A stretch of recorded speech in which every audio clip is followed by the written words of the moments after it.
Kamusta mga kapatid, mga kabro ko to. Bali, shoutout nga pala kay Utol Ramon. Yun, kay RF Family Law. So, meron siyang in-entry sa ating apat. Bali, meron pa siyang parating na dalawa o isang dosena. Isang dosena, no? Alright, so unang bird, number 22, RFFL Blue Bar White Flight. Yan. Blue Bar White Flight. Ganda na pagka white flight na ito, dulo lang. Kabila, pares silang tatlo. Yan. Blue Bar White Flight number 22.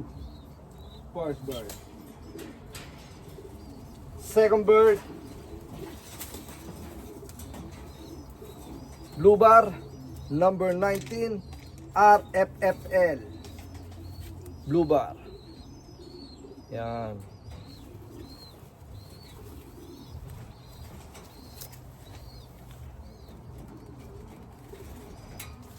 Ikalawa.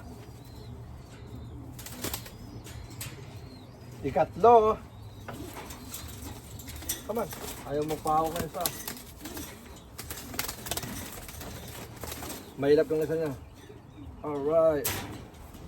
Third bird. Number 18.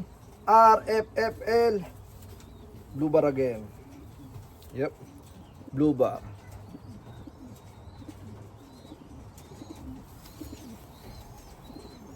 Yan. Ang breeder nga pala na to is isang halimaw sa kanyang kampo dun sa California. Bali na gano siya, nag back to back champion siya.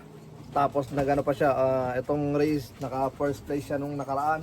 Kaya napakalupit ng mga ibon. And then last year, kung di ako nagkakamali, nag third overall siya rito sa kampo at nag-money winner. Malakas talaga. Ito naman ang kanyang ika-apat. Number 82, RFFL Red Bar. You know. May pampuling siya, boy. Yan. Lakas oh. Yan, ito yung kanyang ika-apat. Alright, shoutout ulit kay Utol Ramon. And abangan natin yung mga susunod na ipapadala niya. Alright, good luck. Peace out.